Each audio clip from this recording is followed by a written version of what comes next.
bien-aimés frères et sœurs dans le Seigneur Jésus-Christ, je prie ce matin pour vous qui êtes à l'écoute afin que le Seigneur remplisse vos cœurs d'une profonde affection pour lui et qu'il renouvelle en vous un désir ardent, un désir vif pour sa présence. Le message que je voudrais partager ce jour s'adresse particulièrement à ceux qui, depuis un certain moment, n'éprouvent plus le plaisir, le désir et l'engouement pour s'approcher du Seigneur, soit par la prière ou par d'autres dévotions spirituelles. Tu fais l'effort, certes, et pourtant ton cœur ne désire plus la présence de Dieu.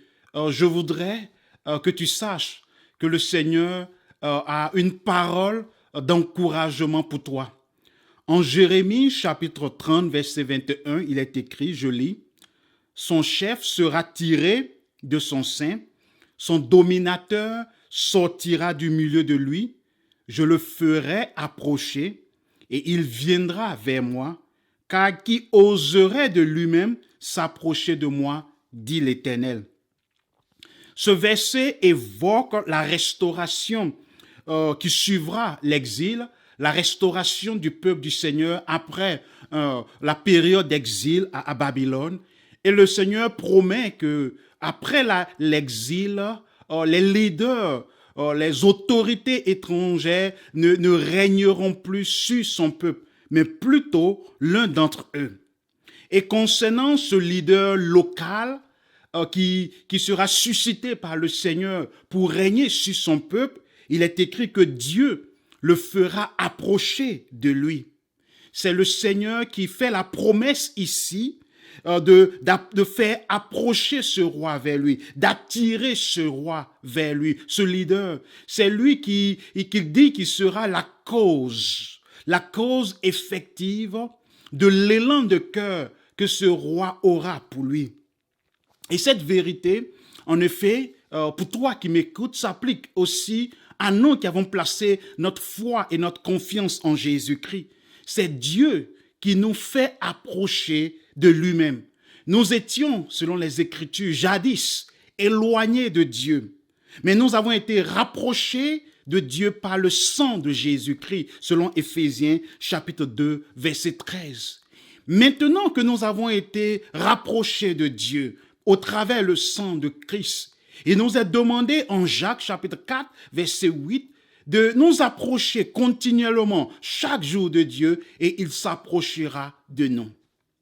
Mais en vérité, la réalité et la vérité est que c'est Dieu lui-même qui nous attire à lui. C'est Dieu qui nous fait approcher de lui. Nos efforts ne sont certes pas supprimés, mais la cause effective et principale de notre rapprochement vers Dieu, c'est le Seigneur lui-même.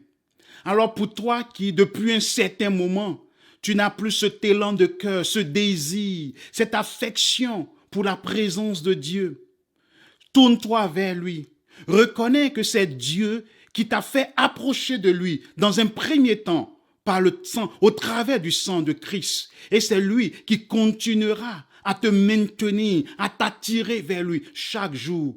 Alors, demande-lui et il honorera sa promesse ici.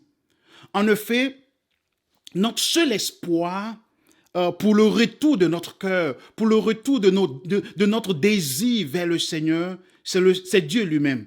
Car dans la seconde partie du verset que nous avons lu, le verset 21 de Jérémie 30, il est écrit « Car qui oserait de lui-même s'approcher de Dieu ?» Ce verset est en quelque sorte intriguant parce que dans la version originale et dans d'autres versions françaises, il est écrit, il donne l'idée que qui osera, qui donnerait un gage, une garantie, qui donnerait son cœur comme une garantie pour s'approcher de Dieu. Personne laissé à nous-mêmes, laissé à soi-même, ne donnerait son cœur en contrepartie, en échange du privilège de s'approcher de Dieu. Et c'est ce qui est la triste réalité que le Seigneur adresse ici dans ce verset.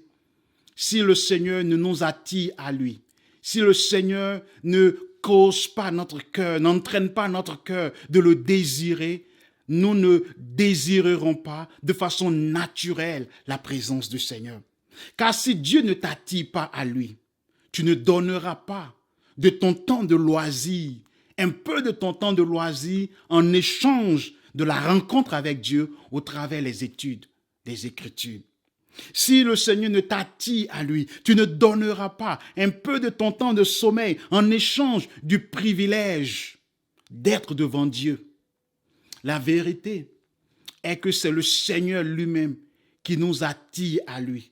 Et il n'y a aucune garantie que nous irons à lui, que notre cœur se tournera vers lui, à moins qu'il ne nous attire, à moins qu'il ne tourne et ne dirige notre cœur vers lui. Car qui oserait de lui-même s'approcher du Seigneur?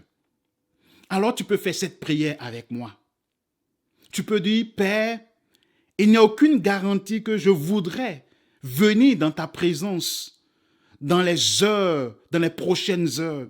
Il n'y a aucune garantie que je voudrais venir dans ta présence dans les prochains jours si tu ne m'attires pas à toi. Je prie, Père, que ton Saint-Esprit dirige mon cœur vers toi afin que je désire ta présence. Cette prière, je crois du fond de mon cœur que le Seigneur a exaucé si tu as prié avec moi. Et dans les jours à venir, dans les heures à venir, le Saint-Esprit fera son œuvre d'attirer ton cœur, de tourner ton cœur, ton désir vers le Seigneur. Car c'est lui et lui seul qui nous attire à lui par le sang de Jésus-Christ et qui nous maintient dans sa présence. Que le Seigneur te bénisse et à la prochaine.